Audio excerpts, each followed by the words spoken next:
கர்த்தர் சில இடத்துல உங்களை தாமதம் பண்றாரா? கர்த்தர் உங்களை காத்திருக்க பண்றாரா? எதுவுமே உங்களுக்கு நடக்காத மாதிரி தெரியுதா? நீங்க கவலையப்படாதீங்க, நீங்க கவலையப்படாதீங்க. ஆண்டவர் அந்த இடத்தை விட்டு உங்களை புறப்பட பண்ணும் போது, ஆண்டவர் அந்த காரியத்தை உங்களுக்கு செய்யும் போது, கர்த்தர் ஏதோ ரொம்ப பெருசா உங்களுக்கு செய்யணும்னு கர்த்தர் விரும்புகிறார், கர்த்தர் நினைக்கிறார். ஆண்டவர் இது தீர்க்க தரிசனமான வார்த்தை. இது நம்புறவர்களுக்கு அப்படியே ஆமென்றும் ஆமேன் என்றும் நடக்கும். ஆண்டவருடைய காத்திருப்பு உங்க வாழ்க்கையில ஒரு நாளும் குறைவாய் போகாது.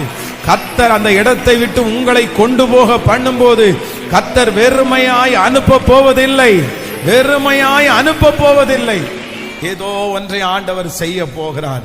கைகளை உயர்த்தி சொல்லுவோம், நான் நம்புறேன், விசுவாசிக்கிறேன், விசுவாசிக்கிற ஆண்டவரே, விசுவாசிக்கிற ஆண்டவரே.